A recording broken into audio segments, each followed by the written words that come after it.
Hello. Sir good morning sir. சொல்லுங்கள் sir. Sir அந்த Fino distributor கேட்டிருந்தல நேற்று நைட்டு கூட கால் பண்ணி அனுப்பிச்சிங்க, அதுக்கப்புறம் கூட காலையில் கால் பண்ணாங்க. சொல்லுங்கள் சார் அந்த வீடியோலாம் நீங்கள் அனுப்பினதை பார்த்து சார். சரிங்க சார். அது ஜீரோ பேலன்ஸ் அக்கௌண்ட் ஓப்பனிங்னு சொல்கிறோங்களா சார்? ஆமாம் சார். ஃபினோவில் அதுக்கு கஸ்டமர்கிட்ட இருந்து எந்த அமௌண்ட்டும் வாங்க தெரியலைங்களா? ஜீரோ பேலன்ஸில் ஓப்பன் பண்ணி வாங்கணும் சார். அதாவது சார் ஆர்பிஐ என்ன சொல்லியிருக்குன்னா, ஓகேங்க சார்.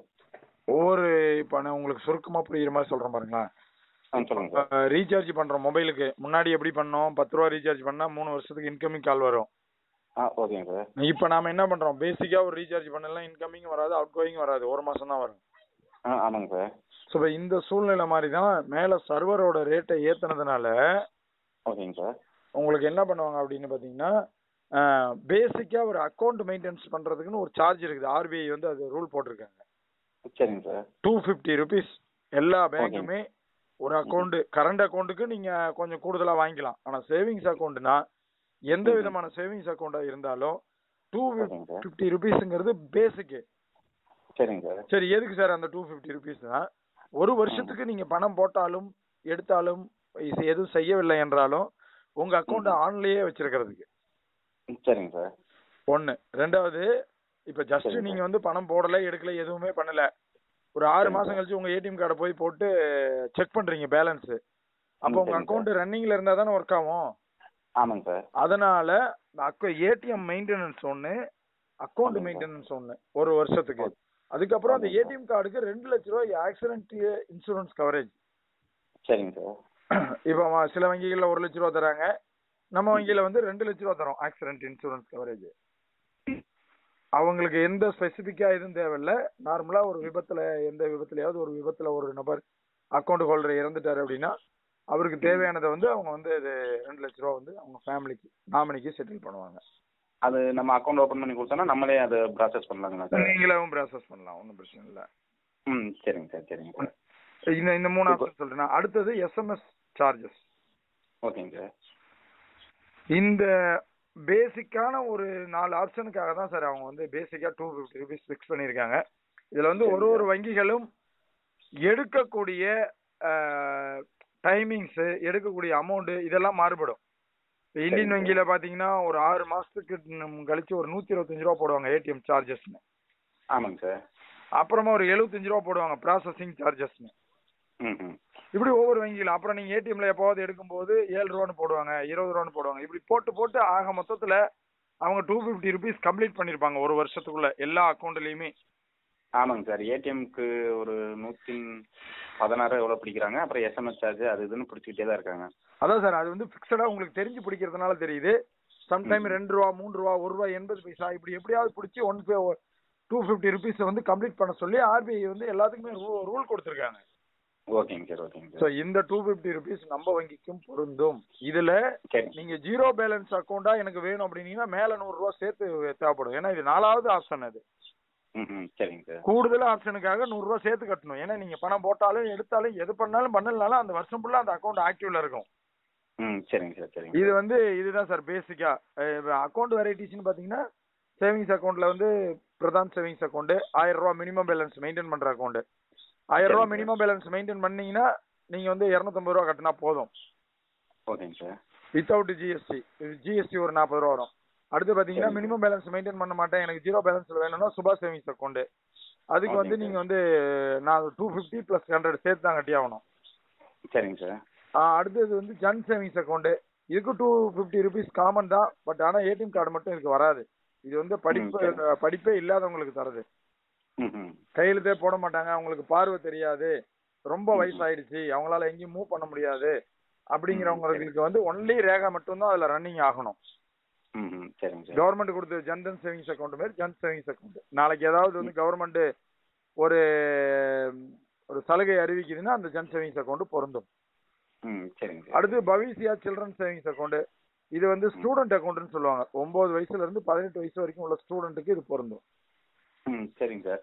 அடுத்து அது பேங்க்ல என்ன ஸ்கூல்ல வந்து அந்த ஸ்காலர்ஷிப் வந்து பாஸ்புக் கேக்குறாங்க சார். அது நம்ம இதுல பாஸ்புக் நம்ம கொடுக்கலாம் சார், ஒன்றும் பிரச்சனை இல்லை. எங்கிட்ட இருக்குது, நாங்க தரமே. எங்க டீம்ல ஐடி வாங்குறவங்களுக்கு எல்லாத்துக்குமே நாங்க பாஸ்புக் எப்போ வேணாலும் தர தயாரா இருக்கிறோம். அப்படிங்களா சார்? சரி. ஆமா, நாங்க 100-200 பாஸ்புக் அடிச்சே வச்சிருக்கிறோம். சரிங்க சார். என்ன உங்க பேர் போட்டு வராது, காமனா வரும். சரிங்க சார். அக்கௌண்ட் நம்பர் அந்த டீடைல் மட்டும். ஆமா ஆமா ஆமா ஆமா ஆமா. நீங்க உங்க பேர் போட்டு வேணும், உங்க பிரான்ச் இந்த ஏரியா கிளை அப்படின்லாம் போட்டு வேணும்னா நீங்க வந்து இன்னும் ஒரு 5 ரூபா சேர்த்து கொடுத்து ஸ்பெசிபிக்கா சொன்னீங்கன்னா நாங்க அடிச்சு கொடுப்போம். சரிங்க சார். பட் அது நீங்க பிரிண்ட்டும் போட்டுக்கலாம், அந்த கையிலேயே ரைட் பண்ணி தராங்க நிறைய பேர். இப்ப பாஸ்புக் வந்து நம்ம முன்ன சரி பேங்க்ல இருந்து தருவாங்கன்னு எதிர்பார்த்தோம், தரல. அதனால நாங்க வந்து அரேஞ்ச் பண்ணி காமனா ஒன்னு ரெடி பண்ணி எல்லாத்துக்குமே அடிச்சு தரதுனால எல்லாருமே இப்ப என்ன பண்றாங்க, காமனாவே வந்து ரைட் பண்ணியே கொடுத்துட்றாங்க கையில. ஏன்னா பணம் போட்ட உடனே வந்து மெசேஜ் வந்துருது செல்லுக்கு, இதான் டிஜிட்டல் பேங்க்ல இது.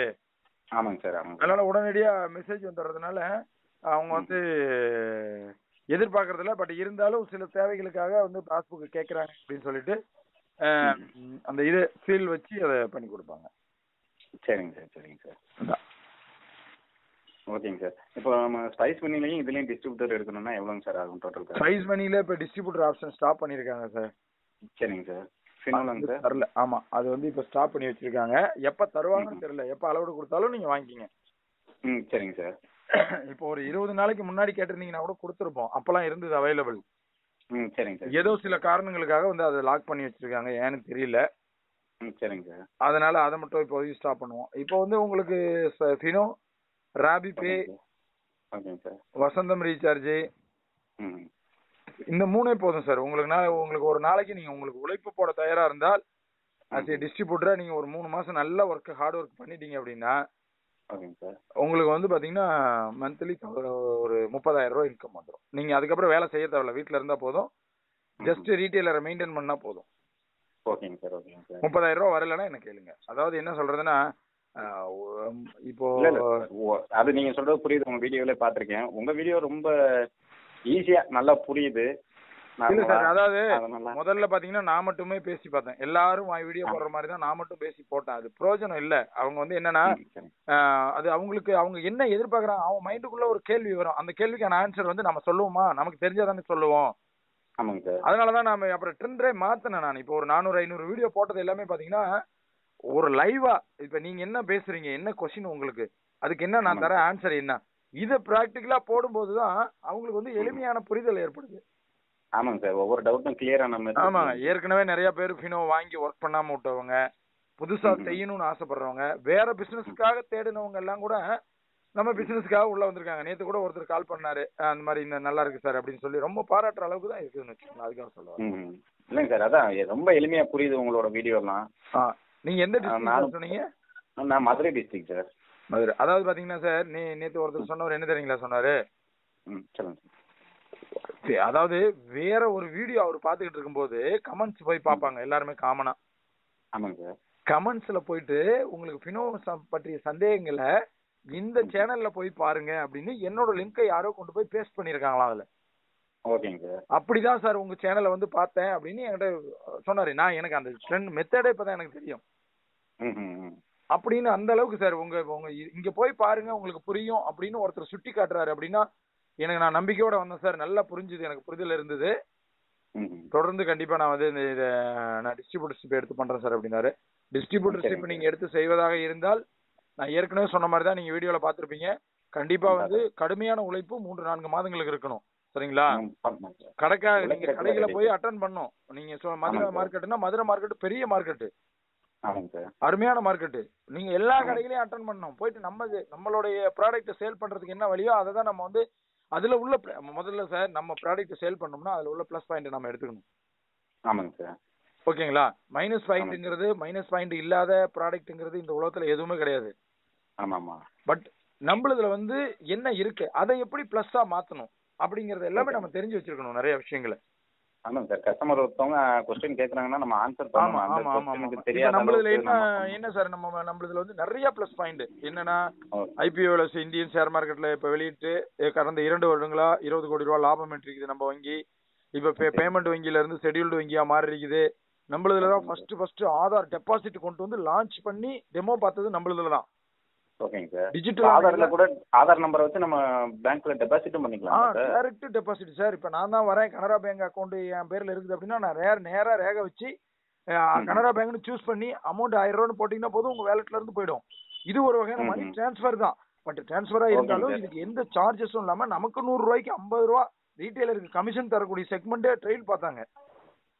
இப்போ ட்ரெயில் பார்த்துட்டு இப்போ 24 வங்கிகள் தான் இது வரைக்கும் வந்து டிஜிட்டல் மயமா மாறிடுது. அதனால 24 வங்கிகளுக்கு மட்டும் எனேபிள் பண்ணி செக் பண்ணி ஒரு 2 மாசம் ட்ரெயில் போய் இப்போ அதுக்கான அப்டேஷன் ஃபுல்லா போய்கிட்டு இருக்குது. இன்னும் ஓரிரு மாதங்கள்ல வந்துடும். வர மார்ச் மாசத்துக்குள்ள எல்லா பேங்குமே மேக்ஸிமம் அப்டேட் ஆயிடும். அதாவது ஆர்பிஐல போயிட்டு டிஜிட்டலா மாறிடுவாங்க. இப்போதைக்கு டிஜிட்டலா மாறினது பாத்தீங்கன்னா Bank of India, City Union Bank, Canara வங்கி முதல்ல டிஜிட்டலா நமக்காக சப்போர்ட் கொடுத்த ஒரு நேஷனலைஸ்டு பேங்க்னா கனரா வங்கி. இந்த மாதிரி நிறைய வங்கிகள், பஞ்சாப் நேஷனல் வங்கி, இந்த மாதிரி வங்கிகள் எல்லாம் மாறி இருக்காங்க. இருந்தாலும் இந்தியன் வங்கி, ஸ்டேட் வங்கி டிஜிட்டலா மாறணுங்கிறதுல எல்லாரும் எதிர்பார்ப்புகள் நிறைய இருக்கு. விரைவில் அதை மாத்திட்டாங்கன்னா கஸ்டமர் வந்து எந்த ஏடிஎம்லயும் போய் பணம் டெபாசிட் பண்ண தேவையில்ல, எங்கேயும் அலைய தேவையில்ல. ஒரு குக்கிராமத்துல ஒரு மாற்றுத்திறனாளி உட்காந்துக்கிட்டு, ஒரு மாற்றுத்திறனாளி பொண்ணு, நடக்க முடியாத பொண்ணு உட்காந்துட்டு இந்த ஒர்க்கை பண்ணுது அப்படின்னா கூட அந்த கிராமத்துல கனரா பேங்க் இருக்குதுன்னா கனரா பேங்க் வந்து 3:30 மணிக்கு மேல ஓப்பன்ல இருக்குமானா இருக்காது. எல்லா ஊர்லயும் டெபாசிட் மிஷின் இருக்குமானா இருக்காது. அப்ப என்ன பண்ணுவாங்க, கூலி வேலைக்கு போயிட்டு வர பொண்ணமா என்ன பண்ணோம், சாமி நீங்க ஒரு 300 ரூபாய் கூலி வாங்கிட்டு வந்தப்பா, ஒரு 200 ரூபாய் என் பேங்க்ல போட்டு வை சாமி அப்படின்னு சொல்லி கொண்டு வந்து யார்கிட்ட கொடுக்கும், அந்த லோக்கல்ல உள்ளவங்க கொடுக்கும். சோ இப்ப 200 ரூபாய் மணி டிரான்ஸ்பர் பண்றதுங்கிறது அது வந்து அந்த இப்ப நம்ம நார்மல் மணி டிரான்ஸ்பர்ல பண்ணும்போது வந்து பாத்தீங்கன்னா நார்மலாவே இப்ப கடையில வந்து ஒரு 10 ரூபாய் 20 ரூபாய் அந்த மாதிரி சார்ஜ் பண்ணுவாங்க. இப்ப நம்ம பொண்ணமா பாட்டிட்டு போயிட்டு சார்ஜ் 100 ரூபாய்க்கு வந்து நம்ம 10 ரூபாய் பண்ணுவோமா, கேட்க முடியுமா அப்படிங்கறத நம்ம யோசிக்கணும். அந்த இடத்துலதான் இது என்ன சொல்லுது பின்னோ, நீங்க வாங்க வேண்டாம் சார்ஜ். அந்த அம்மாவை ரேகை வச்சு கனரா பேங்க்னு சூஸ் பண்ணி 200 ரூபாய் அமௌண்ட் போடுங்க, உங்க வேலட்ல இருந்து நான் டைரக்டா கொண்டு போய் சேர்த்துறேன், உங்களுக்கு வந்து 200 ரூபாய்க்கு 1 ரூபாய் சார்ஜ் நான் தரேன் அப்படின்னு சொல்லுது. Okay sir. அதை மீறி இப்ப எமர்ஜென்சி நிறைய பேர், ஆனா 5000 ரூபாய்க்கு மேல ஒரு நாளைக்கு டெபாசிட் பண்ண முடியாது இப்ப இருக்கிற ரூல்ஸ். இப்ப பாத்தீங்கன்னா ஆரம்பத்துல பினோ வரும்போது பேமெண்ட் வங்கியா வரும்போது, இப்பவும் பேமெண்ட் வங்கிகளா இருக்கிற வங்கிகளுக்கு நிறைய ரூல்ஸ் அண்ட் ரெகுலேஷன் இருக்குது. என்ன அப்படின்னா இது பண்ண முடியாது, லோன் கொடுக்க முடியாது. நம்ம ஆரம்பத்துல அவ்வளவு கடுமையான கஷ்டத்துல இருந்தோம். அக்கௌண்ட் ஓபன் பண்ணி தரணும், ஜன்தன் அக்கௌண்ட் தரணும், நிறைய டைப் எடுத்து ரொம்ப ரிஸ்க் எடுக்க வேண்டியதா இருந்தது. இப்ப தனிப்பட்ட முறையில நல்லா வளர்ந்து ஒரு கரண்ட் அக்கௌண்ட், அருமையான ஒரு கரண்ட் அக்கௌண்ட், சம்பான் கரண்ட் அக்கௌண்ட்னு சொல்லிட்டு அழகான ஒரு கரண்ட் அக்கௌண்ட் கொடுத்துருக்காங்க. அந்த கரண்ட் அக்கௌண்ட்ல பாத்தீங்கன்னா 5 லட்சம் ரூபாய் வரைக்கும் சாதாரணமா ஒருத்தர் வந்து டிரான்சாக்சன் பண்ணிக்கலாம் மாசத்துக்கு. ஃப்ரீ டிரான்சாக்சன், எந்த ஒரு சார்ஜஸும் கிடையாது. அதுக்கு வந்து வருஷத்துக்கு ஒரு 600 ரூபாயில இருந்து 700 ரூபாய் சார்ஜ் கட்டணும், அவ்வளவுதான். நீங்க அந்த கரண்ட் அக்கௌண்ட் எளிமையா கிராமப்புறத்துல கரண்ட் அக்கௌண்ட் ஓபன் பண்ணி மாசம் 5 லட்சம் ரூபாய் டிரான்சாக்சன் பண்ணலாங்கிறது ஒரு பேமெண்ட் வங்கி சிஸ்டத்திலேயே வந்து ஷெட்யூல்டு வங்கியா மாறினதுக்கு அப்புறம் நமக்கு கிடைச்சிருக்கிற ஒரு அரிய பொக்கிஷம் அந்த கரண்ட் அக்கௌண்ட். சரிங்களா? சோ நீங்க அந்த மாதிரி கரண்ட் அக்கௌண்ட், இப்ப இந்த மாதிரி இந்த அக்கௌண்ட், சுபா சேவிங்ஸ் அக்கௌண்ட், ஸ்டூடெண்ட் அக்கௌண்ட், இந்த மாதிரி சாரல் சேலரி அக்கௌண்ட், இந்த மாதிரி வந்து நிறைய அப்டேஷன் நமக்கு வந்துகிட்டே இருக்கு. நம்ம இப்ப 2021 மார்ச் மாசம் எல்லாம் பாத்தீங்கன்னா ஷெட்யூல்டு வங்கியா மாத்தியாச்சு. இது வரைக்கும் லோனே கொடுக்காமயே நம்ம கடந்த 2 வருடங்கள்ல 20 கோடி ரூபாய் லாபம் வேண்டி இருக்கும். இப்ப லோன் வேற கொடுக்க போறோம். சோ லாபம் நமக்கு நிறைய ஈட்டும். லாபம் ஈட்டும் போது நம்ம கஸ்டமருக்கு இன்னும் நிறைய சர்வீசஸ் கூட கொடுக்க முடியும். ஆமா, நான் சொன்னேன் இல்லைங்களா மைனஸ் சார், என்ன சார் பிளஸ் சொல்லிட்டு இருக்கிறோம், நம்ம மைனஸ் சொல்லணுங்கிறதுனால உங்களுக்கு சொல்றேன். நான் நீங்க டிஸ்ட்ரிபியூட்டர் ஆகிறதுனால இந்த விஷயத்தை சொல்றேன் நான். இது மேக்ஸிமம் தேவைப்படாது. அதாவது சார் ஒரு மைனஸா சொல்லாம அதை இருக்கிற பொசிஷன்ல சொன்னா அவங்க பயன்படுத்திக்குவாங்க, இவ்வளவுதான். நான் என்ன சொல்றேன்னா, இது ஒரு கிராமப்புறத்து வங்கியா தான் பேமெண்ட் வங்கிங்கிற சிஸ்டமே எதுக்காக அப்படி கவர்மெண்ட் கொண்டு வந்துன்னா 2000 பேருக்கு ஒரு வங்கி வேணுங்கிறதுனால தான் பேமெண்ட் வங்கி சிஸ்டத்தையே கொண்டு வந்தாங்க. ஆமாங்க சார். உங்க வீடியோல பார்த்தேன். ஆமா, இந்த பேமெண்ட் வங்கி சிஸ்டம் வந்து இப்போ ஒரு பெரிய வங்கி, இந்தியன் வங்கி கொண்டு வந்து ஒரு 500 பேர் இருக்கிற இடத்துல ஒரு வங்கி ஸ்டார்ட் பண்ணனா அவங்களால முடியல. ஏன்? அவங்களுக்கு வந்து கேஷியருக்கே சம்பளம் 50,000, 500 பேருக்கு சர்வீஸ் பண்ணி கொடுத்தா வருமானம் வருமாங்க? வராது, அவங்களுக்கு கட்டுப்படி ஆகாது, பிரான்ச் மூடுவாங்க. சோ இதுதான் அவங்களோட நிலைப்பாடு. ஆனா ஒரு பேமெண்ட் வங்கி வந்து என்ன சொல்லுது கவர்மெண்ட், 2016ல வந்து பெரிய சிக்கல், மக்களுக்கு வந்து இந்தியாவை டிஜிட்டலா மாத்தணும் அப்படின்னா கண்டிப்பா வந்து 2000 பேருக்கு ஒரு வங்கி இருந்தாதான் மாத்த முடியும்னு பொருளாதார நிபுணர்கள் எல்லாம் சொல்லிட்டாங்க மத்திய அரசாங்கத்துக்கிட்ட. மத்திய அரசாங்கம் குழம்புது, என்ன பண்றது, 2000 பேருக்கு ஒரு வங்கி எப்படியா கொண்டு போறது, என்ன பண்றதுன்னே தெரியல அப்படின்ட்டு. அமெரிக்கா, அதுக்குதான் நம்ம ஐயா மோடி வந்து நாடுகளா போய் வந்து அமெரிக்கா எல்லாம் போறாரு. என்ன அவங்களாம் என்ன சிஸ்டம் பண்ணிருக்காங்க, அங்கெல்லாம் கூகுள் பே, போன் பே இதுதான் அங்க இருக்குது. இந்த அங்க என்ன பாத்தீங்கன்னா ஒரு 99% எஜுகேட்டட்னு சொல்லலாம் அமெரிக்காலாம். அப்படிங்கும்போது அவங்க எல்லாருமே ஆண்ட்ராய்டு மொபைல், இப்ப நாம அவங்க இப்ப யூஸ் பண்ணிட்டு இருக்கிற பொருளை இன்னும் ஒரு 10 வருஷம் கழிச்சு தான் நாம இங்க அப்டேஷன் ஆகும். அந்த அளவுக்கு தான் நம்ம வந்து பின்தங்கி தான் இருக்கிறோம். அந்த அளவுக்கு அவங்க அட்வான்ஸ்டு டெக்னாலஜில இருக்கிறதுனால அமெரிக்காவில் இருக்கிறவங்க எல்லாம் என்ன பண்றாங்கன்னா எல்லாரும் மொபைல் வச்சிருக்காங்க, எல்லாரும் கூகுள் பே, போன் பேல பண்றாங்க. சோ இதுதான் டிஜிட்டல் மயம் அப்படின்னு நினைச்சிட்டு அவர் என்ன பண்ணாரு, வந்து உடனே கூகுள் பே, போன் பேவுக்கு அப்ரூவ் கொடுத்தாரு. முதல்ல வந்தது இதுதான். கூகுள் பே, போன்பே இந்த மாதிரி எல்லாம் அப்ரூவ் கொடுக்கும்போது என்ன ஆகுதுன்னா அதுல வந்து ஒரு 2 வருஷம் பார்த்தாங்க, சரி இப்ப டிஜிட்டலா மாத்திடலாமா. ஆனா நம்ம இந்தியாவுக்கும் அமெரிக்காவுக்கும் டிஸ்டன்ஸ் இருக்குது. அதாவது எஜுகேஷன்ல பார்க்கும்போது நம்ம இந்தியா இன்னும் கிராமப்புறங்களை நோக்கி இருக்குது. நிறைய இன்னும் வந்து நாட் எஜுகேட்டட் பீப்புளா தான் இருக்காங்க. ஆமாம் சார், இப்படி பார்த்தாலும் 60-40 மாறும் சார். ஆமா. சோ அப்படிங்கும்போது என்னாச்சு, சோ இந்த நம்ம எதிர்பார்த்த விஷயங்கள் நம்ம இந்த நார்மலா கொண்டு வந்து கொடுத்த அந்த டிஜிட்டல் மையம் அமெரிக்காவுக்கு ஒத்து போகுது, நமக்கு ஒத்து போகலங்கிறத அப்பதான் உணர்ந்தாங்க ஒரு 2 வருடங்கள் கழிச்சு. ஆமாங்க சார். சரி என்ன பண்ணலாம், இப்போ நம்ம வேற ஏதாவது இதுக்கு பண்ணி ஆகணுமே அப்படின்னு சொல்லி மாற்று கருத்தை ஏதாவது ஆரம்பிக்கலாம் அப்படின்னு சொல்லி தான் இப்போ ஆக்சுவலா இந்த சிஸ்டம், பேமெண்ட் சிஸ்டம் எங்க, பேமெண்ட் பேங்க் சிஸ்டம் எந்த நாட்டுல பிடிச்சாருன்னு தெரியல.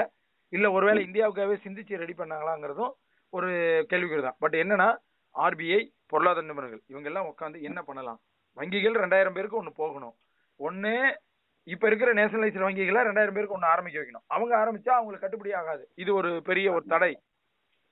அவங்க வந்து வரமாட்டாங்க, அவங்கள நம்ம கூப்பிடவும் முடியாது. ஏன்னா ஒருத்தர் வந்து எனக்கு நஷ்டத்துக்கு வந்து வேலை செஞ்சு கொடுன்னு சொல்லி சொன்னா அவங்க வந்து செஞ்சு தருவாங்களான்னு வரமாட்டாங்க.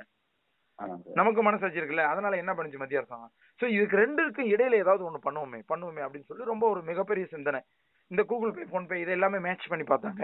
சரி இது என்ன பண்ணலாம். இந்த கூகுள் பே, போன்பேங்கிறது ஒரு மொபைல் வச்சிருக்கணும், நல்லா படிச்சவரா இருக்கணும், அதை பத்தி நாலேஜ் எல்லாம் இருக்கணும், அவரால் தான் யூஸ் பண்ணக்கூடிய சூழல் இருக்குது.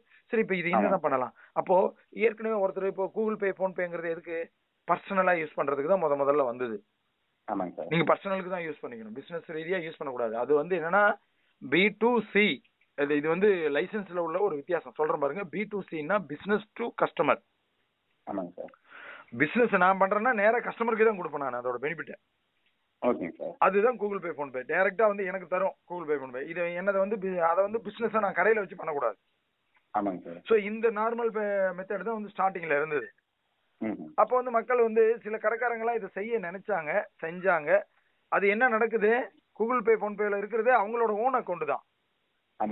அப்ப இப்போ கவர்மெண்ட் அப்டேட் ஆகுது, இருக்கு அந்த 2014 இருந்து ஃபுல் நியூ அப்டேஷன் ஆகிட்டே இருக்குது.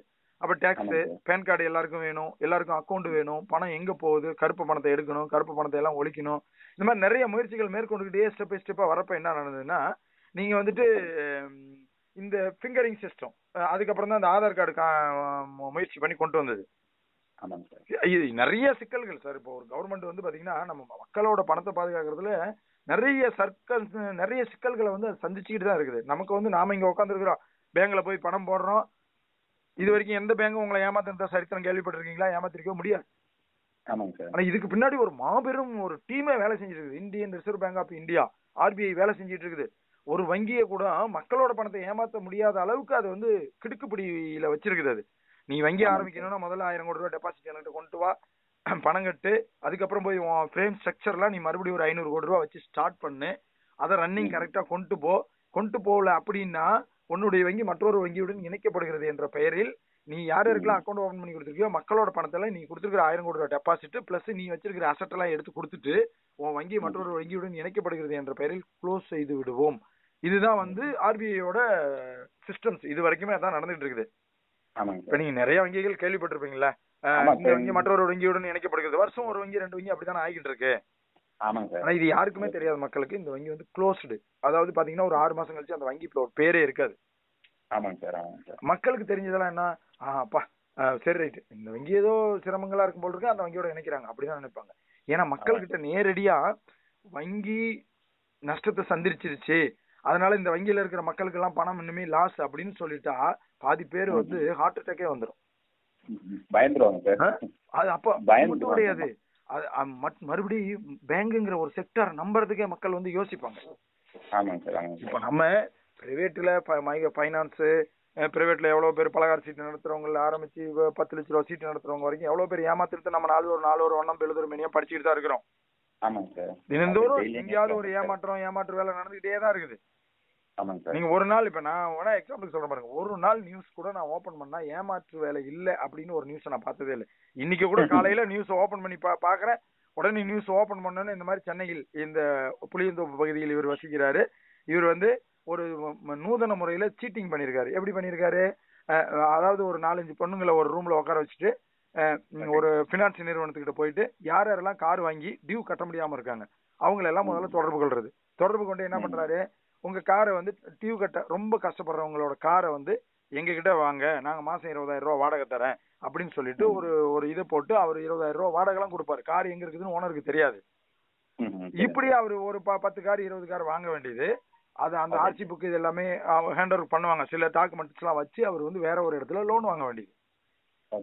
லோன் வாங்கிட்டு கொஞ்ச நாள் கழிச்சு அந்த கார் அந்த லோனு ஏதோ ஒன்று பண்ணி அந்த காரை வந்து லோனுக்கு இதாகும் போது அப்படியே முழுகிறது இல்லைன்னா வித்துறது. ஸோ இதை கண்டுபிடிக்கிறதுக்கு சில வருடங்கள் ஆயிடுச்சு, என்ன நடக்குதுன்னு சொல்லி கண்டுபிடிக்கவே. இப்படி நூதன மோசடி, ஒவ்வொரு ஒரு ஒரு ஒரு ஏமாற்று வேலை மோசடி வேலைங்கிறது அப்படியே நூதனமா நடந்துகிட்டே தான் இருக்குது. நூதனமான முறையில வந்து அந்த மெத்தடை வந்து ஃபாலோ பண்ணிக்கிட்டே தான் இருக்குங்க. நேத்து ஒரு நியூஸ் பார்த்த பாருங்க, எல்ஐசி இப்ப நான் போட்டிருக்கேன்னா எல்ஐசியோட அந்த டீடைல்ஸ், என்னோட பாண்ட் டீடைல்ஸ் தெரிஞ்சுக்கிட்டாரு. எப்படியோ காப்பி எடுத்துக்கிட்டாரு. ஏன்னா கவர்மெண்ட் ஆஃப் இந்தியா ஷேர்ல உள்ள எல்ஐசியோட டாக்குமெண்ட் எப்படி ஒரு பிரைவேட்டால ஒரு கஸ்டமரால எடுக்க முடிஞ்சதுன்னு எனக்கு தெரியல. எப்படியோ எடுத்து வச்சுக்கிட்டு கஸ்டமருக்கு போன் பண்ற அந்த ஆடியோ அப்படியே நெட்ல வெளியிட்டாங்க. கஸ்டமருக்கு போன் பண்ணி, சார் உங்க அப்பா பேர் மாரியப்பனா, சென்னையில இருந்து பேசுறாரு சார், அவர் வந்து திருச்சியில மணப்பாறையில இருக்காரு கஸ்டமரு, உங்க அப்பா மாரியப்பா உங்க அப்பா பேர் மாரியப்பனா சார்? ஆமாங்கிறாரு கஸ்டமரு. ஓகே சார், இந்த மாதிரி வந்துட்டு உங்க எல்ஐசி பாலிசி வந்து முன்னாடி ஜீவன் ஆனந்தான்னு ஒரு பாலிசி போட்டிருந்தீங்க, அந்த பாலிசி வந்து 3 வருடங்கள் என்னமோ கட்டி விட்டுருக்கிறீங்க, அது வந்து மெச்சூரிட்டி ஆகி உங்களுக்கு வந்து பணம் வந்து இப்போ 31,000 சில்லறையா வருது, அதுக்கான செக் வந்து சென்னையில இருக்குது, நீங்க வந்தீங்கன்னா நேரில் வாங்கிட்டு போலாம், இல்லைன்னா நான் அந்த செக்கை வந்து உங்களுக்கு அனுப்புறேன், எதுக்கு உங்களோட மொபைலுக்கு அனுப்புறேன், பார்த்துட்டு நீங்க சொல்லுங்க அப்படின்னு சொல்லிட்டு கட் பண்ணிடுறாரு லைன். அதுக்கப்புறமா என்ன பண்றாரு, அந்த கஸ்டமருக்கு வந்து செக் பார்த்ததுக்கு அப்புறம் நமக்கு ஒரு உறுதி வருது இல்ல, நம்ம பத்தி ஃபுல் டீடைல் சொல்லும் போது நமக்கு ஒரு நம்பிக்கை வருதா இல்லீங்களா? அப்ப இவர் கஸ்டமர் என்ன பண்ணாரு, நம்பி என்ன சொல்றாரு, எனக்கு சென்னை வந்து இது வாங்க முடியாது, எனக்கு திருச்சியில ஆபீஸ் இருந்தா சொல்லுங்கன்னு இவர் சொல்றாரு. இல்ல சார் திருச்சியில இல்ல, திருச்சி வந்துட்டு ரிட்டர்ன் நீங்க வாங்காதனால வந்துருச்சு, சென்னையில தான் இருக்குது, இல்லன்னா இன்னொரு வழி இருக்கு பரவாயில்லையா, என்ன வழி சொல்லுங்க, உங்க அக்கௌண்ட் நம்பர் வேணா கொடுங்க, நான் வேணா அந்த அக்கௌண்ட்டுக்கு வேணா பணம் போடுறேன் அப்படின்னு சொல்லி அவன் பேசணும். இந்திக்காரன் தான், ஏன்னா அவன் பேசும்போது அந்த இதுவே தெரியுது, தமிழ் அவன் சரியா பேசல அவன். சோ அவன் அக்கௌண்ட் நம்பர் கொடுங்கன்னு இவரும் யதார்த்தமா அக்கௌண்ட் நம்பர், பாஸ்புக், ஏடிஎம் கார்டுல இருந்த சிசிவி நம்பர் ஃபுல்லா சொன்னாரு. அடிச்சான், 14 லட்சத்து பணத்தை தூக்கிட்டான் அக்கௌண்ட்ல இருந்து. 14 லட்சம்? ஆமா. இந்த மாதிரி எத்தனை ஏமாற்றங்கள், எப்ப இதெல்லாம் நமக்கு தெரிஞ்சது 1-2 தான். இப்ப ஒவ்வொரு நாளும் இத உட்காந்து வடிவேல் சொல்ற மாதிரி ரூம் போட்டு யோசிப்பாங்களாங்கிற மாதிரி ஒவ்வொரு நாளும் புது புது முறைகள்ல அவன அந்த நியூஸ்ல என்ன சொல்றாங்க, இது போல ஒரு 20 பேருக்கு கால் பண்ணுவானுங்க அவனுங்க, ஏமாந்து 2-3 பேர் மாட்டினால் போதும் அவங்களுக்கு, அவ்வளவுதான் அவங்களோட வருமானத்துக்கு. ஒரு 2-3 பேர் அவனுக்கு போதுமே, லைஃப் செட்டில்மென்ட் தானே, அவ்வளவுதான். அவன் அதுதான் சொல்றான், ஒரு 2-3 பேர் தான் மாட்டுவாங்க, ஒரு 10-50 ஒரு நாளைக்கு அவங்களோட கணக்கு பிரகாரம் ஒரு 50 பேர் கால் பண்ணுவாங்க. சில பேர் நம்மள மாதிரி இருக்கிற ஆளை ஏமாத்த முடியாது அவன். ஒரு இப்ப நம்மள மாதிரி இருக்கிற ஆளுன்னா தெரியும், எல்ஐசி பாலிசிங்கிறது 3 வருடம், சில பாலிசி 5 வருடம் நீங்க கட்டாம இருந்தீங்கன்னா அந்த பணமே ரிட்டர்ன் வாங்க முடியாது. First rules. ரெண்டாவது ரூல்ஸ், நீங்க பாதியில கட்டாம விட்ட பணம் கண்டிப்பா மெச்சூர் ஆகி உங்களுக்கு கிடைக்காது. ஓகேங்களா? அது வந்து அது வேற ஒரு மெத்தட்ல உங்களை கூப்பிடுவாங்க ஆபீஸ்க்கு, நீங்க டைரக்டா போயிட்டு சைன் பண்ணி, அதாவது உங்களுக்கு ஏதோ மிச்ச மீதி பணம் இருக்கிறத உங்களுக்கு நாங்க தரோம் அப்படின்னு சொல்லிட்டு கண்டிப்பாக அந்த செக் இருப்பிடத்திற்கு தான் வந்து சேரும். அதுல மாட்டு எனக்கே நடந்திருக்கு சார். ஒண்ணு. ரெண்டாவது, நீங்க கட்டாம விட்ட பணத்துக்கு எந்தவித காரணம் கொண்டும் எல்ஐசில இருந்து இன்ட்ரெஸ்ட் வட்டி போட்டு தரமாட்டாங்க. அவர் வந்து நாலேஜபிள் பர்சனா இருந்தா ஃபர்ஸ்ட் டைம் யோசிச்சிருக்கலாம், நம்ம எத்தனை வருஷம் கட்டிருக்கிறோம் எல்ஐசி, நமக்கு ரிட்டர்ன் வருமா வராதான்னு யோசிச்சிருக்கலாம். ரெண்டாவது டைம் கட்டாத பணத்துக்கு கண்டிப்பா வட்டி போட்டு, ஒரு ஜீவனானந்தா பாலிசியோட பிரீமியம் 1 லட்ச ரூபா பாலிசி பாத்தீங்கன்னா 5,000 ரூபா வரும், 5,000 சில்லற வரும், அவ்வளவுதான். நீங்க 3 வருஷம் கட்டிருந்தாலுமே 15,000 கட்டிருக்கலாம். சோ அதுக்கு வந்து அவங்க வட்டி போட்டு அப்படியே நீங்க அந்த மெச்சூரிட்டியில தராங்க, நீங்க கட்டின காசு இப்ப 5 வருஷத்துக்கு மேல கட்டிருக்கீங்க அப்படிங்கும் போது மெச்சூரிட்டியில தரது எப்படி இருக்கும் அப்படின்னா, நீங்க கட்டின காசு தான் தருவாங்க. ஏன்னா அதுக்கு அவங்க அதை மெயின்டைன் பண்ணி தரதுக்கே வந்து சரியா இருக்கும். அப்படிங்கும் போது இவ்வளவு இன்ட்ரெஸ்ட் போட்டு தருவாங்களான்னு அவர் சிந்திக்கல. சோ இப்படி ஏமாந்துட்டாருன்னு சொல்லி நேத்தைய நியூஸ், இன்றைய நியூஸ், இப்படி ஒவ்வொரு நாளும் ஏமாற்று வேலைகள் நியூஸ் வருது. கவர்மெண்ட் வந்து ரொம்ப கஷ்டப்பட்டு இருக்குது, ஒவ்வொரு கவர்மெண்ட்டுமே. தமிழ்நாடு கவர்மெண்ட் இதை பத்தி கஷ்டப்படுறது கிடையாது, சென்ட்ரல் கவர்மெண்ட் கஷ்டப்பட்டு இருக்குது. டெக்னாலஜிக்கலா மக்களை வந்து இவ்வளவு பேர் உட்காந்து ஏமாத்துறானுங்க. குறிப்பா இது வட இந்தியாவில இருந்து தான் ஏமாத்துறாங்க. நம்ம ஏற்கனவே பல நியூஸ் எல்லாம் படிச்சிருப்போம். இன்னும் சொல்ல போனா இப்போ ஒரு வாரத்துக்கு முன்னாடி ஒரு நியூஸ் படிச்சேன். வட இந்தியாவில் உள்ள ஒரு ஸ்டூடெண்ட் ஏதோ ஒரு டெக்னிக்கலா திருடனு அவங்கள வந்து சென்னையில இருந்து போய் பிடிச்சிருக்காங்க. ஒரு 4 பேரை வந்து அரெஸ்ட் பண்ணிருக்காங்க. சென்னையில இருந்து போய் அவங்கள அவங்க ஊர்லயே அரெஸ்ட் பண்ணி தூக்கிட்டு வந்துட்டாங்க. அவங்க பண்ண அந்த என்ன ஃப்ராட் பண்ணாங்கன்னு அந்த ஃப்ராட் எனக்கு மறந்து போச்சு, அதுக்கு தூக்கிட்டு வந்தாங்க. தூக்கிட்டு வரும்போது பாத்தீங்கன்னா அந்த கம்ப்யூட்டர்ல அந்த டெக்னாலஜிக்கலா ஒர்க் பண்ணவன் வந்து படிக்கவே இல்லை சார். படிக்கவே இல்லை சார். படிக்காத ஒருத்தன் வந்து கம்ப்யூட்டர்ல அவ்வளவு டெக்னாலஜிக்கலா ஒர்க் பண்ணி அவ்வளவு நீட்டா ஏமாத்திருக்கிறாங்க போது அப்படியே நம்ம டெக்னிக்கலா படிச்ச நம்ம டிபார்ட்மெண்ட்ல இருக்கிறவங்க அசந்து போறாங்க. அந்த அளவுக்கு இருக்குது. ஏன்னா அந்த மாவட்டங்கள்ல அதான் தொழில் எப்படி நம்ம லாங்குவேஜ் சின்ன வயசுல இருந்து குழந்தைக்கு கத்து தரோம், அது வெளில பேசுதோ அது மாதிரி அவங்களுக்கு இந்த வேலையை தான் கத்து தராங்க ஸ்டார்டிங்ல இருந்தே. ஸோ எளிமையா அவங்க வந்து அந்த லாங்குவேஜ்களா அந்த தொழிலாவே படிச்சுக்கிறாங்க. ஆரம்பத்துல இருந்து தொழிலாவே அப்படியே கத்துக்கிறாங்க அதை. அப்படிங்கும் போது வந்து நம்ம இந்த காலத்துல வந்து அவ ஏமாற்றுறவங்களை எப்படி குறைக்கிறது இப்ப நிறைய பேர் கூட சொல்லி கேள்விப்பட்டிருக்கேன்.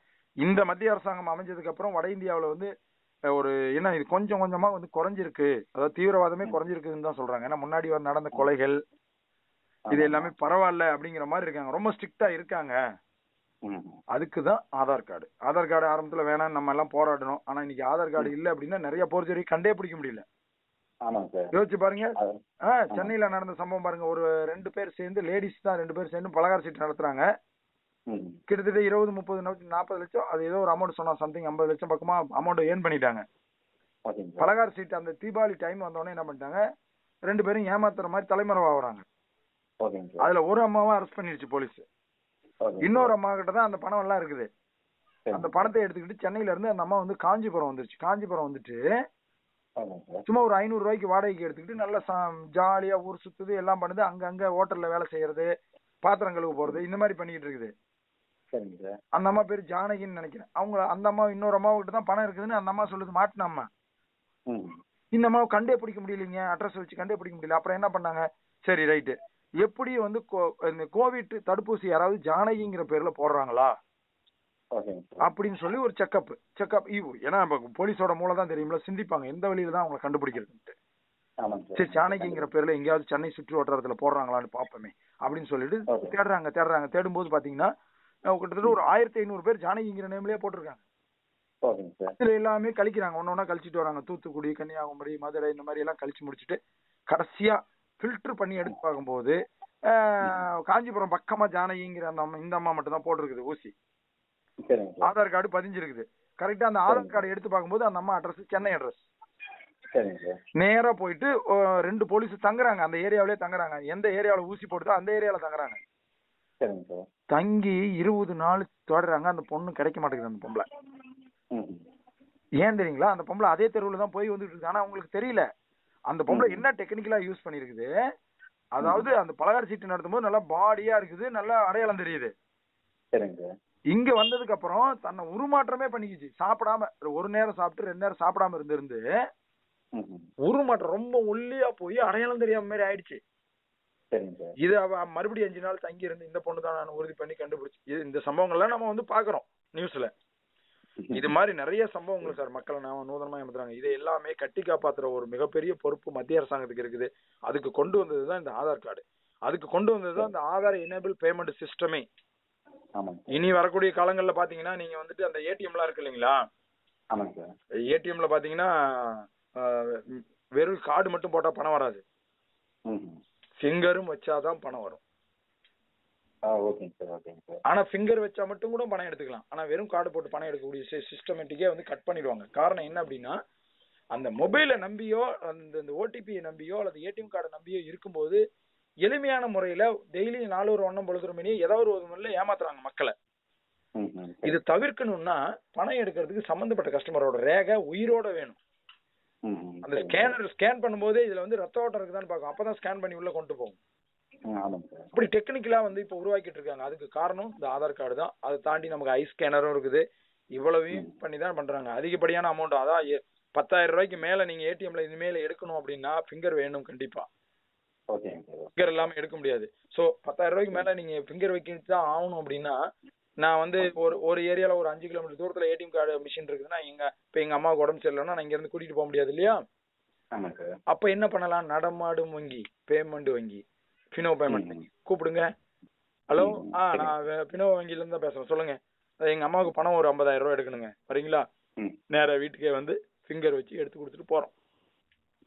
இப்ப இந்த மாதிரி மாடலுக்காக கொண்டு வந்ததுதான் கவர்மெண்ட் வந்து யோசிச்சு இன்னும் நிறைய திங்க் பண்ணிட்டு இருக்காங்க. அந்த மாடல்ஸ் எல்லாம் கொண்டு வராங்க. அதுல வரதுதான் இந்த வந்து பேமெண்ட் வங்கி சிஸ்டம். 100% செக்யூரான சிஸ்டம். நீங்க போயிட்டு தாராளமா வந்து உங்க இதுல பாத்துக்கலாம். அதாவது இன்கம் எவ்வளவு ஏர்ன் பண்ணுங்கிறது அவங்கவுங்க ஏரியாவை பொறுத்து, அவங்கவுங்களோட திறமையை பொறுத்து, அவங்க கிட்ட இருக்கிற பொருளாதாரத்தை பொறுத்து, அவங்க மக்கள் அவங்க மேல வச்சிருக்கிற நம்பிக்கையை பொறுத்து, இதெல்லாம் பொறுத்து தான் அந்த இன்கம் சோர்ஸ் அமையும். முதல் ஒரு மாசம் அல்லது 2 மாசங்களுக்கு வந்து பிக்கப் ஆகிறதுக்கு கொஞ்சம் வருமானம் வராத மாதிரியே தெரியும். நிறைய பேர் எல்லாம் சொல்லுவாங்க எந்த ஒரு பிசினஸ்மே ஒரு 6 மந்த்தாவது நம்ம உழைப்பு போட்டாதான் அதுக்கப்புறம் இதுக்கு வந்து 6 மந்தே தேவையில்லை. ஏன்னா ஒரு 3 மந்த் இருந்தாவே போதும். நிறைய ஒரு அம்மா இன்னைக்கு பேசினாங்க, ஸ்டுடியோ தான் வச்சிருக்காங்க சின்ன சேலம்னு ஒரு ஊர்ல இருந்து.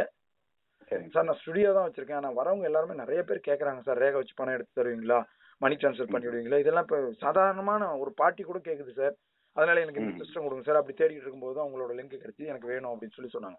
சோ இந்த மாதிரி மக்கள் வந்து என்ன பண்ணிட்டாங்கன்னா, இப்போ மத்திய அரசாங்கம் ஃபர்ஸ்ட் ஸ்டார்டிங்கே எங்க தெரியுங்களா அந்த ரேகை சிஸ்டத்தை கொண்டு வந்தது? கிராமம் தான். டவுன்ல இருக்கிறவங்க புரிஞ்சுக்குவாங்க, கிராமத்துல இருக்கிறவங்களுக்கு தான் முதல்ல புரிய வைக்கணும்னு சொல்லிட்டு தான் அந்த ஓஏபி 100 நாள் வேலைவாய்ப்பு சம்பளம், கேஷ் மானியம் இதெல்லாம் ரேகை வச்சு எடுத்துக்கணும்னு சொல்லிட்டு கிராமப்புறத்துக்கு கொண்டு போய் முதல்ல அடிப்படையில கொண்டு போய் இந்த விழிப்புணர்வை கொண்டு வந்தாங்க. அதுக்கப்புறம் பாத்தீங்கன்னா இப்ப எல்லாமே இருக்கக்கூடிய எல்லா பெரியவங்களுக்குமே தெரியும், நம்ம ஒரு ஓஏபி ஆகட்டும் இல்ல 100 நாள் சம்பளம் ஆகட்டும் ரேகை வச்சுதான் எடுக்கணுங்கிறது எல்லாருமே இப்ப தெரிஞ்சுக்கிட்டாங்க. இப்ப அந்த பெரியவங்க எல்லாம் என்ன பண்றாங்க, வேற ஒரு கடைக்கு போகும்போது எடுத்து தரீங்களாப்பா பணம், இந்த மாதிரி யதார்த்தமா ஆயிடுச்சு அவங்களுக்கு. சோ இது மாதிரி இந்த சிஸ்டம் வந்துட்டு எதிர்காலத்துல வந்து நல்ல ஒரு அருமையான ஒரு பாதுகாப்பு கொடுக்கும். நல்ல பிசினஸ் பண்ணணும்னு நினைக்கிறவங்களுக்கு இந்த கொரோனா டயத்துல நிறைய பேர் வேலை இழந்து இருந்தாங்க.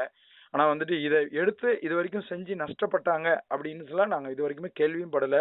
அப்படி யாராவது இருந்தா கூட நம்ம கிட்ட சொன்னாங்கன்னா அதுக்கான ரீசன் என்னன்னு தெரிஞ்சுக்கணும்னு நான் ஆசைப்படுவேன். நஷ்டங்கிறது 100% கிடையாது. ஏன்னா இப்ப கையில ஒரு 10,000 ரூபாய் வச்சிருக்கிறோம், பணமா சின்னமா கண்ணமா எல்லாம் ரேகை வைக்கிறாங்க, அவங்க பணம் நம்ம வேலட்டுக்கு ஏறினதுக்கு அப்புறம் தான் பணத்தை வெளியே தரப்போறோம். சோ இதுல நமக்கு வருமானம் தான், வருமானம் எவ்வளவுங்கிறத விட நமக்கு நஷ்டமே கிடையாது. அப்படியே பணம் வந்துருச்சு வெளியே, லிக்விட் கேஷ் வெளியே போச்சு, டிஜிட்டல் கேஷ் உள்ள வந்துருச்சு. சோ இது எந்த விதத்துலயுமே நஷ்டம் கிடையாது இல்லையா? அப்படிங்கறதுனால வந்து எல்லாரும் விரும்பி செஞ்சாங்க. இத இந்த லாபம் அடைந்தவங்களுக்கு இது உண்மையிலேயே தெரியும். இதெல்லாம் ஃபினோ பேங்க் பொறுத்த வரைக்கும் ஒருபடி மேல போய் உங்களுக்கு எல்என்டி, பஜாஜ் இந்த மாதிரி நிறைய மைக்ரோ ஃபைனான்ஸோட கலெக்ஷனும் பண்ணுங்க, ரீட்டைலர் நிறைய சம்பாதிங்க அப்படின்னு சொல்லிட்டு அந்த சிஸ்டம்ஸ் கொடுத்து நிறைய பண்ணிருக்காங்க. அதனால நீங்க ஒரு டிஸ்ட்ரிபியூட்டர் ஆகணும்னா முதல்ல நீங்க வந்து உழைக்க கத்துக்குங்க. கஸ்டமர் கிட்ட, அதாவது நம்ம கிட்ட வர ரீட்டைலருக்கு தெளிவான தகவல்கள். நான் ஏன் இப்ப உங்ககிட்ட இவ்வளவு நேரம் பேசுறேன் அப்படின்னா, உங்களுக்கு தெளிவா புரியாம அந்த வேலையை செஞ்சு எந்த வித பிரயோஜனமும் கிடையாது. ஏன் ஆமா இந்த சிஸ்டம் எல்லாம் ஏன் வந்திருக்குதுங்கிறத தெரிஞ்சுக்கணுங்கிறது தான் நான் உங்களுக்கு எவ்வளவு கருத்துக்கள் சொன்னேன் நான். அப்ப இவ்வளவு சிஸ்டங்கள் இருந்தும் நம்மள நூதன மோசடி பண்ணிட்டு இருக்காங்க போது இன்னும் அப்ப கவர்மெண்ட் எவ்வளவு அப்டேட் ஆக வேண்டியது இருக்குது பாருங்க. நீங்க புழல் ஜெயில் போனீங்கன்னா சென்னையில நிறைஞ்சுதான் கிடக்குது, ஏகப்பட்ட கூட்டம் இருக்குதுன்னு சொல்லி அன்னைக்கு ஒருத்தர் பேட்டி கொடுக்குறாரு. ஜெயில ஃபுல்லா கிடக்குது சார். ஜெயில அங்க சில பேருக்கு எல்லாம் இடம் இல்லாம என்ன பண்றாங்கன்னா ஷிஃப்ட் பண்றாங்க, கோயம்புத்தூர் ஷிஃப்ட் பண்றாங்க, செங்கல்பட்டுக்கு ஷிஃப்ட் பண்றாங்க. அதனாலேயே செங்கல்பட்டு சிறையை வந்து பெருசாக்குறாங்களாம், பத்தலையாம். சென்னையில நம்புறத வந்து இங்க கொண்டு வந்து வைக்கணும். சோ இந்த மாதிரி வந்துட்டு குற்றங்கள் அதிகமாகிறதுனாலதான் உள்ள வந்து குற்றவாளிகள் அதிகமாகிட்டே போறாங்க. இது என்ன அந்த ஆசை யார விடுது? இந்த ஒரு ஒழுக்கங்கிற ஒரு ஹேபிட்ட வந்து கொஞ்சம் குறைவா தான் இருக்குது. இப்ப வர ஜெனரேஷன், யங் ஜெனரேஷனுக்கு எல்லாம் பாத்தீங்கன்னா எந்த வகையில நம்மளால வந்து ஈஸியா சம்பாரிச்சிட முடியும், எந்த வகையில நம்மளால வந்து ஈஸியா போயிட்டு பணக்காரன் ஆயிட முடியும், யாராவது ஒண்ணு சொன்னா அந்த இப்போ ஒரு கிரிப்டோ கரன்சி மோகம், அதாவது கிரிப்டோ கரன்சி பண்ண வேணாம்னு சொல்லு, அதை பத்தி ஃபுல் நாலேஜ் எடுத்துக்கிட்டு பண்ணலாம். ஃபுல்லா இது இப்படிதான் அப்படின்னு எடுத்துக்கிட்டு பண்ணலாம். நீங்க ஷேர் மார்க்கெட் பண்ண வேணாம்னு சொல்லு, அதை பத்தி ஃபுல் நாலேஜ் எடுத்துட்டு பண்ணுங்க. ஷேர் மார்க்கெட்னா உங்களுக்கு லாபம் வரும் நஷ்டம் வரும்னு தெரிஞ்சுக்கிட்டு பண்ணுங்க. கிரிப்டோ கரன்சி பண்ணா ஏறினாதான் லாபம் கிடைக்குங்கிறத தெரிஞ்சுக்கிட்டு பண்ணணும். ஆனா இவங்க இந்த அறியாமையில நாலேஜ் இல்லாம இப்ப நான் வந்து கேன்வாஸ் பண்றேன் உங்ககிட்ட, சார் இதுல பணம் போடுங்க, ஷேர் மார்க்கெட் அள்ளுது தூக்குது அப்படின்னு சொல்லிட்டு உடனே நான் சொன்ன உடனே நீங்க நம்பி கொண்டு வந்து ஒரு 5 லட்சம் 10 லட்சத்தை போட்டுட்டு வருமானம் வரல, ஷேர் மார்க்கெட் உடனே படுத்துக்குச்சுன்னா க்ளோஸ், பணம் போச்சு. ஏன் நீங்க அதெல்லாம் ஏன் கேக்குறீங்க? நம்ம ஊர் பேர் சொல்ல வேண்டாம், பஞ்சாப் நேஷனல் பேங்க்ல மேனேஜரா இருக்காரு நம்ம ஃப்ரெண்ட் ஒருத்தர், அவர் வந்து ஃபினோ பேங்க் எடுத்து எல்என்டி கட்டிட்டு இருக்காரு ஒரு ஊர்ல. அவர் வந்து ஒரு நாளைக்கு 2 லட்சம் தான் கட்டுறாரு, எல்என்டில இருந்து டெய்லி 10 லட்சம் வருது, என்னால கட்ட முடியல சார், ஏதாவது லோன் அரேஞ்ச் பண்ணி கொடுங்க, நான் வந்துட்டு கட்டி தரேன், இல்லைன்னா வேற இடத்துல போய் நான் வந்து என் பணத்தை எல்என்டி பணத்தை வாங்கிட்டு போய் அங்க கொடுத்து கட்டிட்டு வர மாதிரி இருக்குது, எனக்கு அதுல எந்த லாபமுமே இல்லை அப்படின்னாரு. சார் என்ன சொல்றீங்க, ஒரு பேங்க்ல மேனேஜரா இருக்கீங்க, ஒரு 10 லட்சம் லோன் போட்டு பண்ண வேண்டியதானே, ஏற்கனவே 20 லட்சம் நான் வந்து பர்சனல் லோன் போட்டு விளையாண்டுட்டேன் சார் அப்படின்னாரு. என்ன சார் சொல்றீங்க, 20 லட்சம் போட்டு விளையாண்டுட்டீங்களா, என்ன விளையாண்டீங்க அப்படின்னு கேட்கும்போது தான் சொல்றாரு, ஷேர்ல விட்டுட்டோம் சார் 20 லட்சத்தையும். பாத்துங்க, ஒரு பேங்க் மேனேஜர் போட்டுச்சு சார். என்ன சார் நீங்க சொல்ற வார்த்தையா சார் இது? நீங்க ஒரு பேங்க் மேனேஜரு, பணத்தோட வேல்யூ தெரியும், அருமை தெரியும், என்ன சார் சொல்றீங்க? ஷேர் மார்க்கெட்னா ஏற்ற இறக்கம் இருக்கும்னு உங்களுக்கு தெரியாதா? ஒரு எப்பவுமே அதாவது பாருங்களேன், இப்ப என்ன ஒரு இதுனா, இப்ப நம்ம ₹1 சம்பாதிக்கிறோம் அப்படின்னா முதல்ல ஒரு 50 பைசா எடுத்து வச்சிடணும் சேஃப்டி. ஒரு 25 பைசா நம்ம செலவு பண்ணிக்கணும். ஒரு 25 பைசாவை போய் நீங்க வந்து ஷேர் மார்க்கெட்ல போடுறீங்க அல்லது எதுலயோ போடுறீங்க, நஷ்டம் ஆயிட்டா தப்பு கிடையாது. அது நம்மள பாதிக்காது. ₹1 கொண்டு போய் போட்டு பட்டினியா கிடந்தா என்ன ஆகும்? நம்ம சூழலே மாறி போயிடும், வேற செக்மெண்ட்டுக்கே நம்ம போயிடுவோம். அதனால வந்துட்டு அந்த ஒரு ஃபார்மேட்டை வந்து நம்ம கத்துக்க வேண்டிய சூழல்ல தான் இருக்கிறோம். அது மாதிரி எனக்கு பெரிய பெரிய ஆளுங்களா நான் நஷ்டம் ஆயிட்டேன் அப்படின்னு சொல்லும்போது பார்க்கும்போது பாத்தீங்கன்னா அந்த ஒரு எனக்கே வந்து ஷாக்கா இருக்குது. ஒரு சிந்தனை கிடையாது. நான் ஒரு ஸ்டெப் பை ஸ்டெப்பா அடி எடுத்து வச்சு ஸ்டெப் பை ஸ்டெப்பா ரன் பண்ணுங்கிறது தெரியாது. அதனால வந்து நீங்க டிஸ்ட்ரிபியூட்டர் ஆகிறது முக்கியம் இல்ல, அதை பத்தி ஃபுல் வெல் நாலேஜ் தெரிஞ்சுக்கிங்க. நல்ல உழைப்பு போடணும் சார்.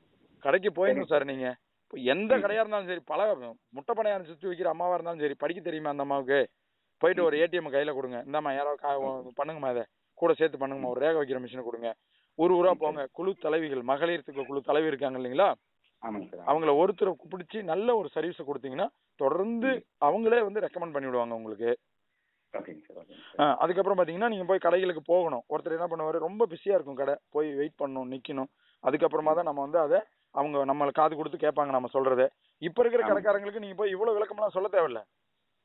எல்லாரும் ஆல்ரெடி ஏதாவது ஒரு அப்ளிகேஷன்ல பண்ணிட்டு தான் இருப்பாங்க.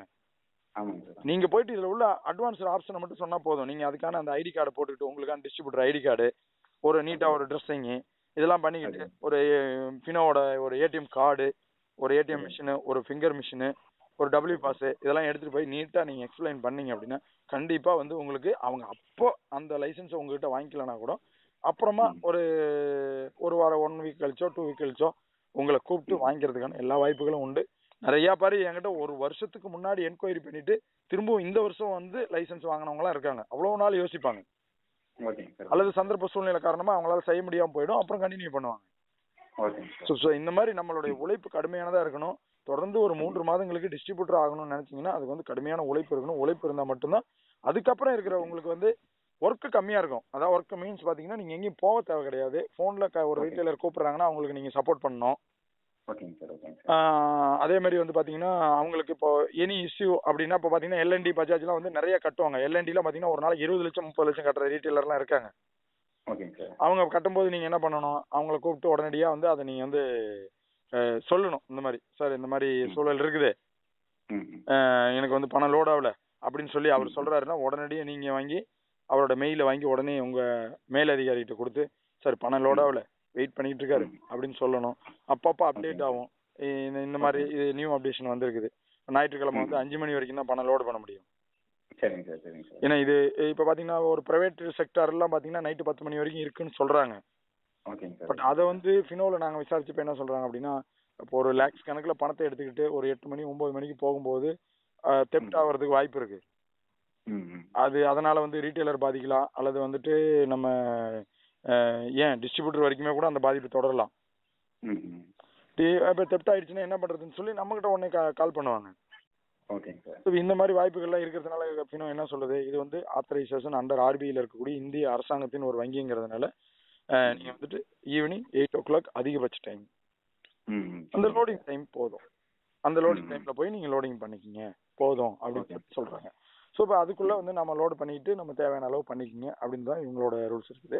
அதனால இந்த மாதிரி அவங்க பண்ணும்போது ரீட்டைலர் ஒர்க் பண்ணும்போது நம்ம வந்து டிஸ்ட்ரிபியூட்டர் வந்து அவங்களுக்கு கூட துணை நிற்கணும்.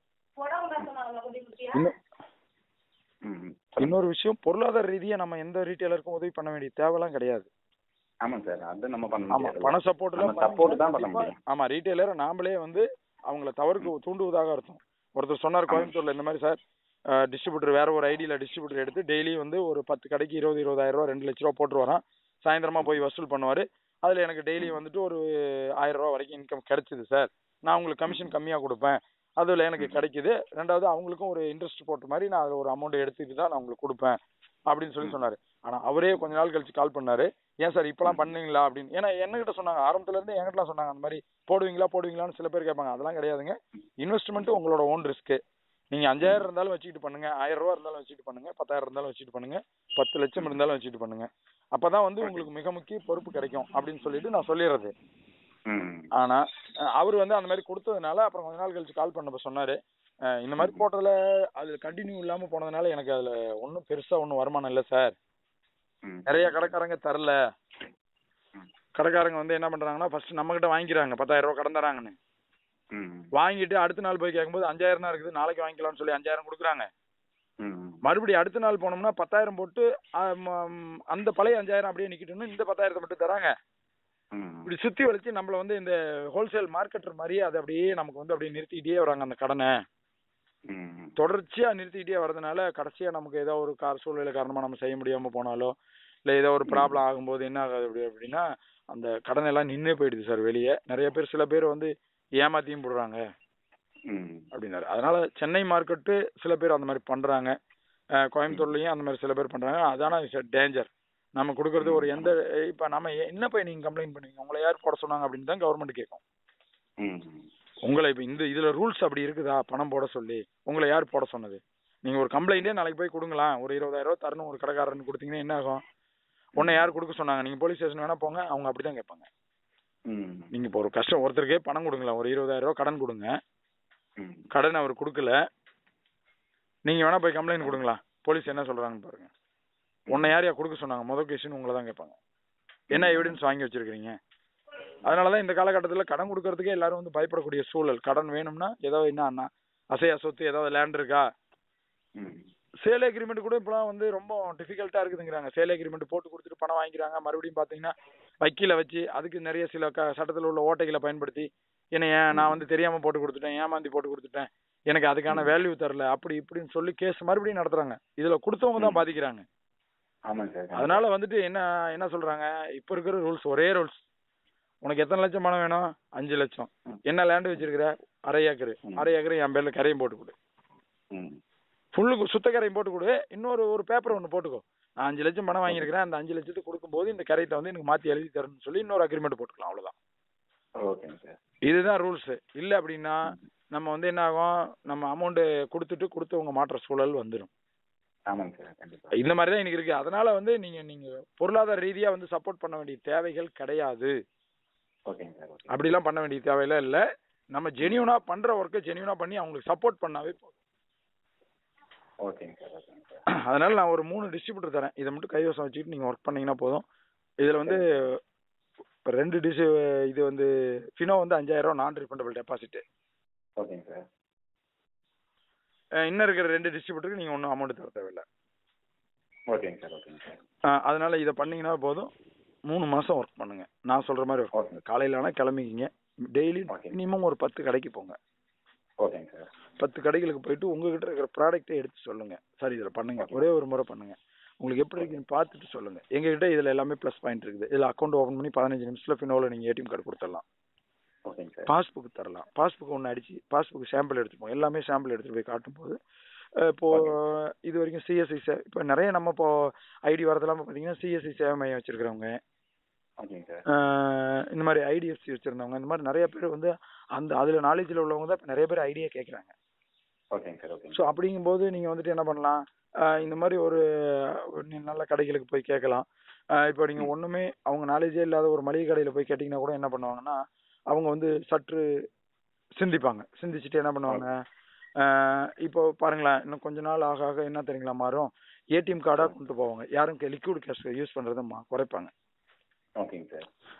இப்போ கவர்மெண்ட் அதுக்கான ப்ராசஸும் போயிட்டு இருக்குது. லிக்விட் கேஷை பயன்படுத்தினீங்கன்னா சார்ஜஸ், அதுக்கு நீங்க லிக்விட் கேஷை கொண்டு வந்து நீங்க ஏடிஎம்ல போட்டாலும் ஃபைன் கட்டணும், லிக்விட் கேஷை ஏடிஎம்ல இருந்து எடுத்தாலும் ஃபைன் கட்டணும். இப்போ அப்படிதான் வந்திருக்குது. ஸ்டேட் பேங்க் ஏடிஎம்மே சொல்லிடுச்சு 4 முறை தான் உங்களுக்கு அலவுடு மாசத்துக்கு. நேரில் வந்து ஸ்டேட் பேங்க்லயே பணம் கட்டினாலும் சரி, நீங்க வந்து ஸ்டேட் பேங்க் ஏடிஎம்ல வந்து போட்டுக்கிட்டாலும் சரி 4 முறை தான் அலவுடு தருவோம் அப்படின்னு சொல்லிவிட்டு அவங்க வந்து ஏற்கனவே வந்து அறிவிச்சாச்சு. அப்படிங்கும்போது பாருங்களேன் அவங்க எந்த அளவுக்கு கொண்டு வந்துட்டாங்க. அப்ப இனிமே ஒவ்வொரு வங்கிகளும் அவங்கள பார்த்து என்ன பண்ணுவாங்கன்னா கவர்மெண்ட்டுக்கு ஒத்துழைப்பாங்க. ஒத்துழைக்கும் போது என்ன ஆகும், லிக்விட் கேஷ் நாட் யூஸ். அப்ப லிக்விட் கேஷ் நாட் யூஸ்னா ஒரு மளிகை கடைக்காரர் வச்சிருக்காரு, டெய்லியும் ஒரு 10,000 ரூபாய் சேல் ஓடுது. அப்ப வரவங்க எல்லாம் ஏடிஎம் கார்டு கொண்டு வராங்க. அவர் அப்ப என்ன பண்ணணும், ஏடிஎம் வாங்கி தானே ஆகணும், ஒரு மைக்ரோ ஏடிஎம். அப்ப என்ன ஆகும், நம்ம ஒரு 1,800 ரூபாய் 2,000 ரூபாயில ஒரு ஏடிஎம் கொண்டு போய் அவர் கையில கொடுக்குறோம். ஏடிஎம் பிடிங்க, உங்க கடைக்கு வர கஸ்டமர் இதுக்கு எந்த வாடகையும் கிடையாது. கடைக்கு வர கஸ்டமரை நீங்க கார்டை ஸ்வைப் பண்ணிட்டு நீங்க வந்துட்டு இது பண்ணுங்க, உங்களுக்கு அமௌண்ட் வந்துடும். அது இல்லாம ஏடிஎம்ல ஸ்வைப் பண்ணும்போது உங்களுக்கு 2 ரூபா 1 ரூபா கமிஷனும் கிடைக்கும். இப்படின்னு சொல்லி நம்ம அந்த மளிகை கடைக்காரருக்கு தகுந்தாற் போல் அவருக்கு என்ன லாபம் கிடைக்குங்கிறத எடுத்து சொல்லணும். அவர்கிட்ட போயிட்டு நீங்க அக்கௌண்ட் எல்லாம் ஓபன் பண்ணலாம். வரவங்களுக்கு எல்லாத்துக்கும் அக்கௌண்ட் ஓபன் பண்ணி கொடுத்துருங்க, பாஸ்புக் கொடுத்துருங்கன்னா பொருள் வாங்க வரவங்களுக்கு எல்லாம் அவர் அக்கௌண்ட் ஓபன் பண்ணி கொடுத்துருக்கு. அவர் என்ன நினைப்பாரு, இதுலயே டெய்லி 1000 ரூபா கடையிலேயே வருது, இது என்ன நமக்கு தேவையில்லாத வேலை பாரு. அதனால அவரோட வேலை தான் அவருக்கு சொல்லி தரணும். இந்த மாதிரி நீங்க வந்து கஸ்டமர் ஏடிஎம் கார்டு கொண்டு வர கஸ்டமருக்கு இந்த மாதிரி பண்ணும்போது உங்களுக்கு யூஸ்ஃபுல்லா இருக்கும். ரெண்டாவது, உங்க கடைக்கு பொருள் வரவங்க ஏடிஎம்னு ஒரு போர்டு வச்சுட்டீங்கன்னா, திரும்ப எனக்கு ஒரு 2000 வித்ட்ரா பண்ணி கொடுங்கன்னு சொன்னாங்கன்னா, அப்படியே நீங்க இப்போ ஒரு 3000 ரூபாய்க்கு ஒருத்தர் பொருள் வாங்குறாரு, உங்களுக்கு 3000 ரூபாய் கடைக்கு காசு தரணும், பிளஸ் 2000 ரூபாய் எனக்கு கையில பணமும் எடுத்து கொடுங்கிறாரு. அப்ப எவ்வளவு அவர் ஸ்வைப் பண்ணும் கார்டு சொல்லுங்க பார்க்கலாம்? 5000 சார். 5000 ரூபாய் ஸ்வைப் பண்ணா 5000 எனக்கு காசு வந்துருச்சு டிஜிட்டலா. எனக்கு நான் 2000 அவருக்கு கையில காசாவும் 3000 பொருளாவும் கொடுத்துறேன். சிம்பிள், முடிஞ்சு போச்சு. இப்போ ஏடிஎம் ப்ராசஸும் அவருக்கு பணமும் எடுத்து கொடுத்துட்டேன், அவருக்கு பொருளுக்கு தர வேண்டிய காசும் என் அக்கௌண்ட்டுக்கு வந்துருச்சு. So simple. ஸோ இந்த மாதிரி ஃபார்மேட்டை வந்து அவங்களுக்கு எடுத்து சொல்றது மூலமா தான் அவங்க வந்து நமக்கு இது பண்ணுவாங்க. ஏன்னா முன்னாடி இருந்த நிறைய நிறுவனங்கள் வந்து ஒரு ஜவுளி கடையாகட்டும், ஒரு செப்பல் மார்ட் ஆகட்டும், ஒரு நல்ல ஏரியாவில் உள்ளது எல்லாமே வந்து பாத்தீங்கன்னா அவங்க வச்சிருக்கிற மிஷின் எல்லாம் செட்டில்மெண்ட் நெக்ஸ்ட் டே. அந்த மிஷினுக்கு மாசம் 800 ரூபா 900 ரூபா வாடகை. ஸோ இப்போ இந்த மாதிரி வந்துட்டு ரூல்ஸ் இருக்கிறதுனால அவங்கெல்லாம் இதுல இருந்து ரிலீவ் ஆக தான் பார்ப்பாங்க. இப்போ எனக்கு ஃபார் எக்ஸாம்பிளுக்கு சொல்றேன், ஒரு பிராண்டு, அந்த பிராண்டு நேம் நாம யூஸ் பண்ண வேணாம். இங்க திருச்சியில ஒருத்தர் அந்த பிராண்டில் வச்சு நாங்கள் மழை வருதுன்னு சொல்லிட்டு ஒருத்தருக்கு மதுரா டிவிஸை பத்தி எக்ஸ்பிளைன் பண்ணிட்டு இருந்தேன். என்னை பார்க்க வந்திருந்தவர்கிட்ட மழை வருதுன்னு ஒருத்தர் வந்து என் பக்கத்துல நின்று பேசினாரு. பேசும்போது சொன்னாரு, சார் நான் ஒரு ஏடிஎம் வச்சிருக்கிறேன், அந்த கம்பெனி வந்து ஆவில் ஆரம்பிக்கும், இப்போ அது மட்டும் வச்சுக்கோங்க, அது வந்து வச்சிருக்கிறேன், அதுக்கு வந்து எனக்கு மாசம் வந்து 300 ரூபா வாடகை வருது. எனக்கு வந்துட்டு இப்போ நல்ல டிரான்சாக்ஷன் இந்த மாசம் வரல அப்படின்னா எனக்கு வந்து அந்த 300 ரூபா கட்டுறதே எனக்கு ஒரு மாதிரி கஷ்டமா இருக்குது, நீங்க தர ஏடிஎம்ல வாடகை இருக்கா இல்லையா அப்படின்னு சொல்லி கேட்டாரு. அப்போ வந்து நான் சொன்னேன், இந்த மாதிரி ஸ்பைஸ் மணில வாடகை கிடையாது, ராபி பேல இந்த மாதிரி இதெல்லாம் வாடகை கிடையாது, ஃபினோலையும் வாடகை கிடையாது அப்படின்னு சொல்லி சொன்னேன். சொன்ன உடனே அவர் இன்னைக்கு வாங்கி கிட்டத்தட்ட நம்மகிட்ட 1 வருஷம் ஆகுதுங்க. இப்போ சமீபத்துல கூட அவரை சந்திச்சேன். என்ன சார் இப்போ வாடகை டிஸ்டர்பன்ஸ் எல்லாம் இல்லாம இருக்கீங்களா? சார் எந்த டிஸ்டர்பன்ஸும் இல்லை சார், இப்போ நிறைய பேர் பணம் எடுக்கவும் வராங்க என்கிட்ட அப்படின்னு சொல்லிட்டு இப்போ ஃபிங்கர் டிவைஸ் ஒன்று வாங்கிட்டாரு. செப்பல் கடை வச்சிருக்காரு, சின்னதா ஒரு என்ன சொல்றது 6க்கு 6 ஒரு ரூம் தான் வச்சிருக்காரு. 6க்கு 6 ரூம் தான், குட்டியூண்டு ரூம்ல செப்பல் கடை வச்சுக்கிட்டு முன்னாடி டாப் இறக்கி யூஸ் பண்ணவர் இன்னைக்கு ஏடிஎம் அண்ட் ஏபிஎஸ் விட்ரா எல்லாமே பண்ணி கொடுத்து ஒரு நல்ல இன்கம் பண்றாரு. ஸோ இதான் சார், நல்ல நீங்க அந்த ஒரு நபர்களுக்கும் தேர்ந்த மாதிரி நீங்க சொல்லி கொடுத்தீங்கன்னா கண்டிப்பா பண்ணிக்கலாம் சார், ஒன்றும் பிரச்சனை கிடையாது. நான் பண்ணித்தரேன் உங்களுக்கு. நமக்கு பேன் கார்டு ஏஜென்சியும் எடுத்துக்கலாமா சார்? தரேன் சார், நான் பேன் கார்டு ஏஜென்சியும் உங்களுக்கு தரேன், நான் ஒன்றும் பயப்படாம. ஓகேங்க சார். என்எஸ்டிஎல் தானேங்க சார்? என்எஸ்டிஎலும் தரேன், உங்களுக்கு யூடிஐ வேணாலும் தரேன். என்எஸ்டிஎல் தான் பெட்டரா இருக்கு, நான் என்எஸ்டிஎலே தரேன். ஓகேங்க சார். ஓகேங்க சார். அப்புறம் அந்த கிரெடிட் கார்டு வந்து ஸ்வைப் பண்றதுக்கு ஒரு கிரெடிட் கார்டு ஸ்வைப் பண்றதுக்கும் இருக்கு சார், அதுக்கும் நான் தரேன். அதாவது நீங்க மார்க்கெட்ல போயிட்டு முதல்ல ஒரு ப்ராடக்ட்டை பத்தி பேசும்போது அவங்க கேட்பாங்க, ஒரு கடைக்கு நீங்க கேட்கறதெல்லாம் சரிதான், மல்டியா